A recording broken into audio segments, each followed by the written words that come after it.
people always ask, should I buy a car? Do I need a car? How is the transportation system up there? And we're going to talk about all of that. Hey San, welcome to Expat Living with KB. I am KB, and on this channel I share my experience as a South African living in the north of Sweden. So if you are planning to move to Sweden, or you just arrived here and you're trying to navigate yourself around this place, I hope that you will enjoy this channel. So if that's the case, click on the subscribe button and click on the bell so that you do not miss any of the videos that I will post. So we are still in the series Practical Living in Sweden, and if you haven't seen my previous video on how to get an apartment in Sweden, try and go and watch this perhaps after watching this video, or go watch that first and then come here. But on this specific video, we're going to be talking about buying a car in Sweden, in the north of Sweden. So there's a lot of questions going around. Do I need a car? Will I survive the cold without a car? Is the transport system good enough? How much do I need? How much should I budget to buy the car? And these are all the questions that I was asking myself before I got one. And now I'm going to share some information with you that might be helpful for you to make that decision. In this video, I'm going to look at buying a car, where to buy a car, how to buy a car, and we're going to look at the costs associated with it and just some information that you might want to know in terms of driving in the snowy conditions, because of course it is quite slippery up here during the winter, and so I thought that should also be information that we touch on. And let's get into it. So the first question: should you buy a car in the north of Sweden, or should you buy a car in Sweden? Well, there's two answers to that, yes and no. Yes, it is important that you buy a car, in my opinion, if you live in the north of Sweden, because it gets really cold up here, and I personally did not enjoy always having to wait out in the snow to wait for the bus. Of course, the bus system is quite efficient, so you won't freeze to death, but I just like the convenience of not having to do that. So if you share the same sentiment, it might be wise that you get one, or consider getting a car when you're moving into the north of Sweden. But if you live in places like Stockholm or some places in the south, the transport system is quite efficient, as I hear, and of course there's different alternatives. It's not just the bus, you have the train, you have the tram, so perhaps getting a car might not be that necessary. Also, just the weather conditions are not as extreme as they are up here. But of course, if you need a car, but there are also other alternatives to get to using a car that don't require you to buy one. You could lease one, so you could pay a monthly fee, and of course that's already, the maintenance costs are also already included in the leasing. There are different companies like Volvo, I believe, have a leasing system that you can use, but you can also car share. So I'm not really familiar with any car sharing services in Luleå specifically, but I've seen that there are a couple in areas like Stockholm, and I will put some of the options here. But there's also the alternative, of course, of using public transport. Like I said, here in the north, mainly the bus is what you would find. We don't have trams or any systems like that. Of course, between the bigger cities, there is a train as an alternative, but your best bet, I think you'll be using the bus quite often. There's also taxis, but they're quite expensive, and I don't imagine that. I personally didn't use the taxi quite often. I only used it if I was going to the airport and I had a lot of luggage, because it gets quite expensive. From my place to the airport, it's like a 15-minute drive, and that kind of costs you up to 600 kronas. So 600 SEK. So that's quite expensive in my opinion. If you've now decided, okay, I think I would like to carry on and buy a car, but then the next question is, where do I buy a car? Where do I find cars to buy in Sweden? You have a few options to choose from, whether you want a new car or a used car. So in terms of new cars, you have different companies. You have Volvo, you have Volkswagen, all of the companies, you have BM. All of this will then, I mean, they're quite expensive. Of course, they're new cars, but they also, of course, come with warranties. So if that's what you're looking for, those are the alternatives that you might have. There's also the option to get a second-hand car, which is an option that we went for. Where do you find used cars? There are different websites that you can look at, like blocket.sa, for instance. That's where we found our car, but we didn't get it from an individual. So you're able to put in filters whether you want ads from people who are selling the cars or you want ads from dealerships. So bilhandlare, I think is what they call it in Swedish.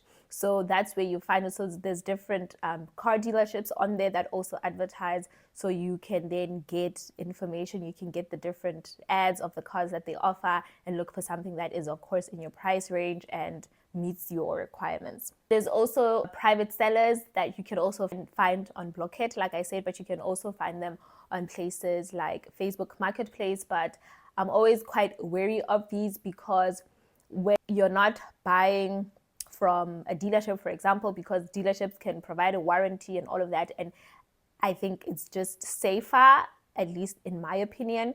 But if you have a higher risk appetite and you don't mind getting or buying a car straight from an individual, then you can also go to Facebook Marketplace, and there's a lot of cars that they also advertise on there.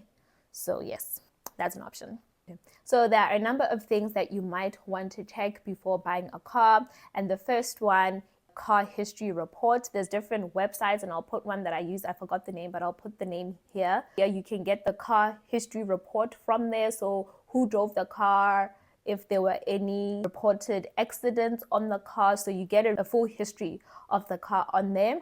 But you also have to factor in something that you also might want to check is a car inspection. So in Sweden, all cars that are older than 3 years are subjected to an annual inspection. So you might want to check before buying a car if it has gone through that specific year's inspection and how much time you have until the next one. Also consider winter tires, especially if you're going to buy a car in the north of Sweden, because the roads get really slippery, and for safety reasons, between the 1st of December and the 31st of March, you are required by law to have winter tires. Now we get into the costs of buying a car. How much money should you budget? If you're buying a used car, you're looking at, if you want a proper used car, you're looking at anything between 50,000 SEK and 200,000. And of course, this varies based on the brand or the model that you go for. If you're looking for a new car, it can go from anything between 200,000 to 600,000 or even more, depending on what you're looking for. So other additional costs that you should factor in after buying the car is, for instance, insurance. You are mandated by law to have car insurance in Sweden, and it can range from anything between 300 and 1,500 SEK, of course, depending on how big your car is and depending on the model of your car, and also, of course, depending on the insurance company. You should also consider road tax, so skatt. This is calculated based on your car's carbon dioxide emission, and it is calculated for you, I believe, by the Transportstyrelse, so the transport agency. They will send you a report on your car's emissions and then charge you a corresponding fee based on the emissions. And when you're looking at the car history, they'll normally actually write also how much emission that the car exceeds, and then you can find associated fees with that. Another thing to factor in is fuel. As far as I checked, the fuel ranges between 20 to 25 SEK per liter, so it's something to consider.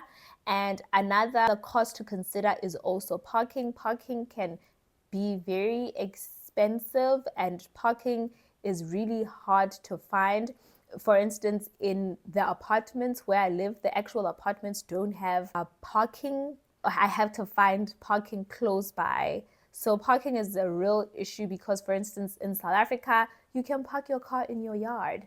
Like if you live in an apartment complex, there's going to be parking outside. But that's not always the case here. It's really difficult to get parking if you don't have your own house. And most of us, of course, live in apartments. So, yeah. I remember when I was living in Germany, I would always be so surprised because my friend had a car and she had to park it across the street. And I'm just like, I cannot imagine doing this in South Africa. But I do it now, and yeah, just take that into consideration. You also have to factor in maintenance fees of the car. You can look at anything between 3,000 to maybe 10,000 SEK, depending on the car. So you're looking at washing the car, oil changes, all of that stuff. So you also have to factor that. So now we're going to look at car insurance. As I've mentioned, the car insurance is mandated, or it's required by law that everybody that drives on the roads of Sweden has some kind of car insurance. I'm going to read this one out because I don't want to leave anything that might be important out. So the different types, we'll start with the different types of insurance. So we have traffic insurance, and that's the one that's mandatory, and it is trafikförsäkring in Swedish, and it then covers damage to other cars. So that you have to have by law. And then you have partial insurance, so halvförsäkring. And this one covers theft, it covers fire, and it covers glass damage.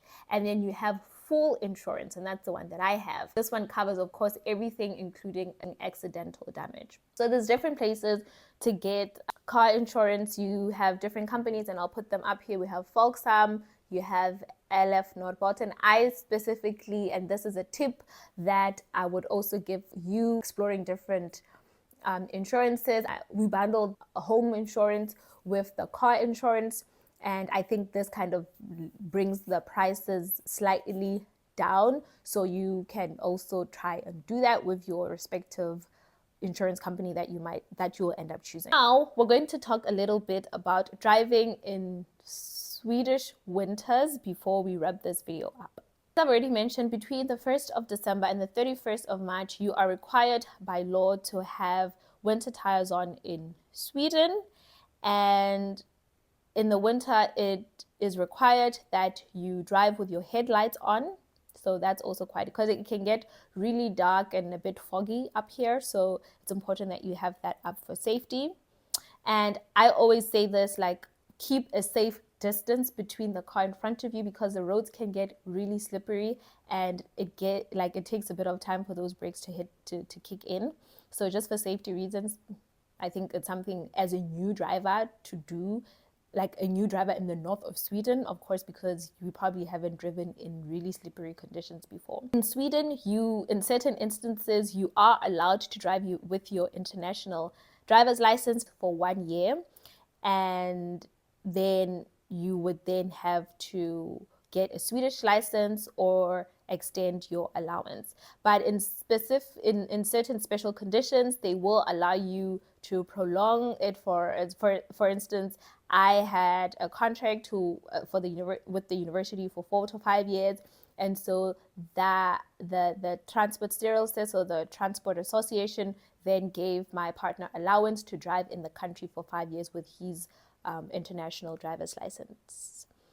So it is possible, but of course, if you're driving with your international driver's license, it means you probably haven't had training to drive in slippery conditions. So for instance, I got my Swedish license, and one of the lessons for risk 2, that's where they teach you how to maneuver the car in slippery conditions. So I would say, even if you're driving with your international license, it might be beneficial that you maybe pay and sign and do the risk courses, just so that you feel more equipped on the road. So that's my other tip. Yeah, and always carry essentials in your car, like ice scrapers, because it can snow all the time, and by the time you come out, your car is covered in snow. So bring a blanket and some ice scrapers for windshield and all of that.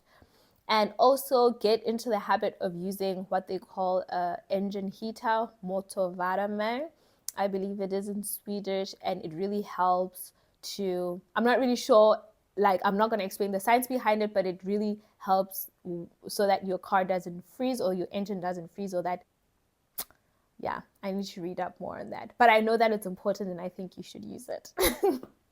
So if you know exactly how the engine heaters work and you're watching this video, please comment in the comment section below. Tell us all the science behind it. And just something to take note of is that in certain instances, speed limits are much lower during the winter season. So just take care of that. And most of the roads have automatic speed cameras. So don't be speeding up in here. You're going to get a ticket.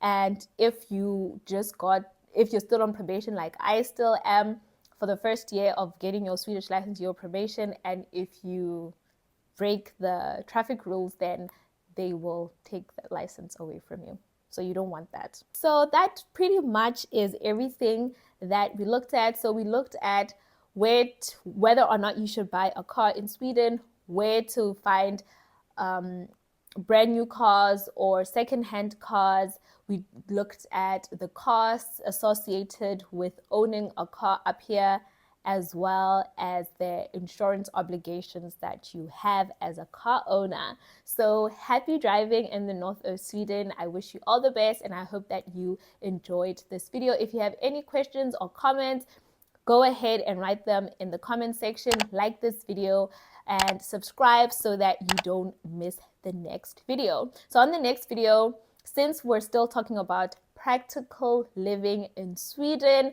I'm going to talk about my experience in terms of race, discrimination, or just a sense of belonging up here in the north as an African girl. So if this sounds interesting and you want to know my perspective and what you might be faced with, go ahead and click on the bell so that you do not miss that video. I hope you enjoyed it. See you on the next one. Bye-bye.